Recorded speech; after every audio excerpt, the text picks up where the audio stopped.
Yes, I know this looks a little strange and weird, but it's actually not as an oddball place to put a shifter as you would think.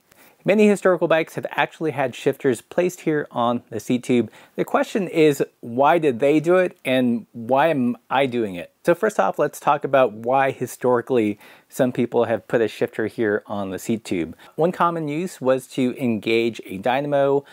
Some people have used this spot to actuate some kind of drag brake.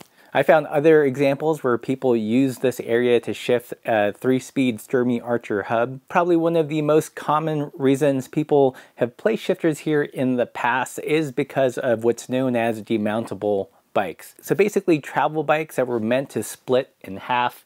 If you think about it, if you have both the shifters on the rear half of the bike, when you separate it, you really only have to deal with one cable at that point, and that's the rear brake cable. So this made it really easy for cyclists to travel with their bike. Let's say if they're combining a train and bike trip, this would be the perfect use. In modern times, Jan from René Hurst has actually been playing with a rod-actuated front derailleur here, a replica of an older front derailleur design. On his blog, he kind of scoffs at the idea that people call these suicide shifters, because in practice, it's no harder than reaching for a water bottle right here, and yet we don't call these things suicide bottles. At least I don't think we do. Those are some of the historical reasons why we've seen shifters set up here on the seat tube, but why did I do it? Was it just to do some weird hipster thing? You know, I'm sure someone is typing already. For me, unlike cyclists who set it up here in order to break apart their bike, I'm setting up the hardtack as my winter bike for when we travel down to California, and I like it both in alt bar mode as well as curly bar mode.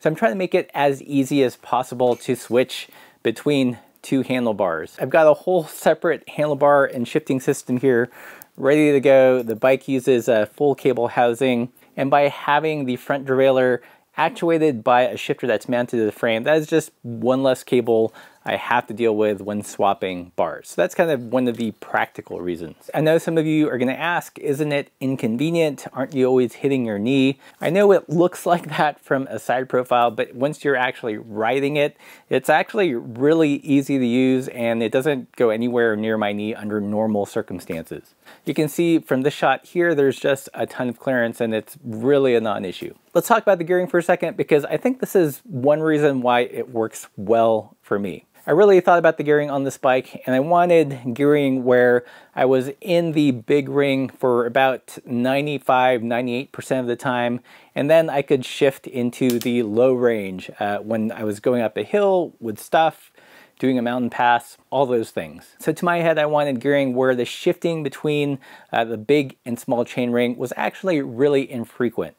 Even on rolling hilly terrain, I could get most of my gearing in the big ring. Think of it as a 1x but with a bailout gear, or 1x plus granny. Technically speaking, it would be a double, but unlike, say, a compact road double, where oftentimes you're jumping pretty frequently between the big and small ring, this is more like a normal range and then your rock crawler low range. And in practice, it works just like I'd hoped. Where we live here in Montana, we're in the valley, and everything basically climbs up at least 1,000 feet to get to the start of a trail or to another ridge road. For the most part, I can get at most things in the big ring here, and when things get really steep, I just drop it down into the small ring, spin up, and when I get to the top, shift it back up to the big ring. There's lots of air quotations here because the big ring is relatively small relative to your typical road bike big ring. The double here I'm using is nothing fancy. It's a Dior 2x, it's a 36/26